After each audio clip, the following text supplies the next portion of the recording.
Сиздин бул жерде ардак грамоталарыңыз аябай көп экен, дагы жоголуп кеткендер дагы ушунча көп деп атасыз. Эми булар тууралуу сөз кылсак, албетте биздин убактыбыз жетпейт. Мен ушул жерден сизге суроо берейинчи. Мына ушул ийгиликтерге жетиш үчүн бул аябай чоң мээнет, анан атактуулук алып келди да. Мында атактуу болгон кандай экен? Атактуу болгон эми жакшы да, абийир экен. Бул тууган элиң үчүн абийир экен бу. Кыргызстанды байрагын көтөрүш өтө кыйын нерсе.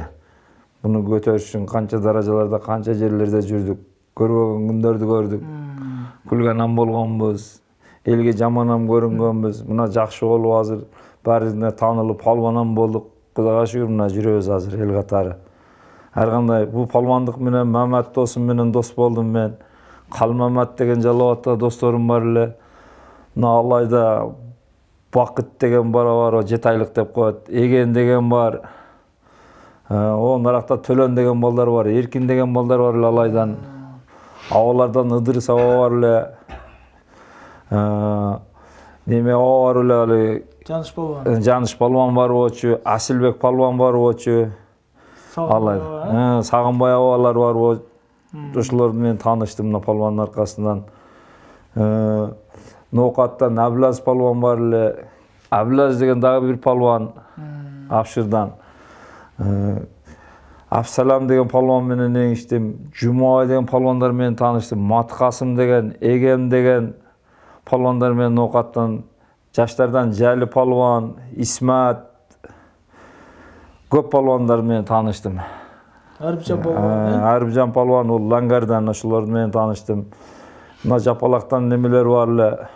Ушулар менен үзөңгүлөш болуп жүргөн Курсан акалар бар эле Жапалактан. Ошолор менен тааныштым. Мүрүстам деген ошол улак чабат эле, улам палван болгон эле, кийин улак таштады. Ошолор менен тааныштым үзөңгүнү менен. Лейлектен Апык деген палван менен тааныштым. Апык, Самаба деген, Батыраба дегендер менен тааныштым. Тажикстандан Данияр деген палвандар менен тааныштым. Разак деген тажик палвандардан. Немеден Казакстандан Ноч, Кахар, Акылбай. Таанышы эле эмес, ошолор менен достошкон. Достошуп чабышкан. Кахар деген, Гани деген акаларыбыз болгон спонсор. Ошондо Азиядагы өлкөлөрдүн бардыгына эле барды. Бардыгына барды. Немеден Алтайский крайдан Амураң деген дагы бир 5-6 палван болчу Алтайдан, аттар эстен чыгып калды. Кытайдан таанышкан палвандар бар эле. Афганистандан таанышкан достор бар эле, бүт улакчы палвандар. Үзөңгүлөш ошо Акаевдин маалында бүт нашын ошондо алганбыз, 1-место. Неме кылган эмебиз ушу Акаевдин кубогун кармап. Президенттик кубогу турбайбы? Президенттик кубогу кармаганбыз. Өзбекстандан эң зор Кудрет деген палван болгон. Үрүстем деген палван болгон. Күчтүү. Өзбекстандан күчтүү палвандар болгон. Андан кийин бир Мурат деген акабыз болгон. Аны аерде кличкасы Кашей деп коет экен, бирок улам күчтүү палван болгон. Өзбекстандан. Ана немеден Айдаркенден Эген деген палван болгон. Дагы бир досум бар эле, атыңа шүкүр. Абдырашид деген палван болгон. Андан кийин бир досум бар эле, аты эстен чыгып турат. Ошолор менен дос болуп палван болгон бүт үзөңгү немелерде. Эми ушундай атактуу болдуңуз деп мен суроо бергеним себеби адамга көз тие экен. Адамга көз тиет экен. Адамдын назары чата экен. Быйыл мына 2 жылдан бери каттыраак неме болуп, кыйналып, эми өзүмө келип атам. Адамдын назары жаман экен. Адамга дагы элдин потасы менен эл ушунчалык колдоп жүргөндөн, анан неме кылганынан ушундай калган жүрөбүз мынантип. Бир жагы элдин потасы алып калат экен көп нерседен. Кудайды унутпаш керек экен.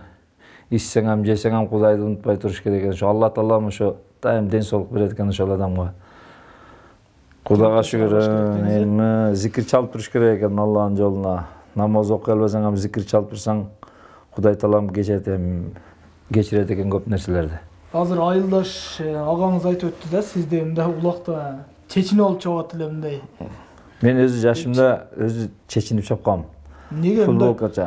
кооптуу эмеспи сизге? Эми ал жерде аттын башы тиет, камчы тиет. Мындай да, мага канча удар тийсе, канча камчы тийген сайын мен күчүмө кирет элем. Эмне себептен? Туулган рождением ошондой экен меники. Мен ата бабам өзү жашыбыздан башка урушканда ушу бир муш же бир катык нерсе тиймейинче биз күчүбүзгө кирбейт элек. Бул Кудай немесе биринчи ошолордон өтүп, ошолордон калтак жегенден биз анан баштайт элек. Ансыз бизге күч кирбейт эле. Ошон үчүн мен постоянно чечинип жабам. Канчалык аттын башы тийсе, мен ошончолук ырахат алам. Канчалык камчы жесем, ошончолук ырахат алып чабам мен улакты. Мен жашыман өзү ошондой чапкам. Сиз жана кадр сыртында сүйлөшүп калганда айттыңыз да, палбан улакчы болот, анан чабандес эпчил улак. Сиз кайсынысына киресиз? Ушул жөнүндө кеңири маалымат берсеңиз да. Мисалы, палбандар кандай болот, чабандестер кандай болот, мисалы? Палбан менен чабандес бир эле наам болот. Чабандес деген ол эпчил адамды айтат. Палбандын өтө күчтүүсүн айтып коет. Ошону чабандес деп коет. Бирок палбан болбой туруп деле чабандестер бар да. Палбан болбой туруп чабандестер бар. Ошону эң күчтүү палбан болбосо ошолор палбан катары кирет, бирок палбандан үстөн болот алар. Эпчил болот. Олар баш иштеген палбандар болот.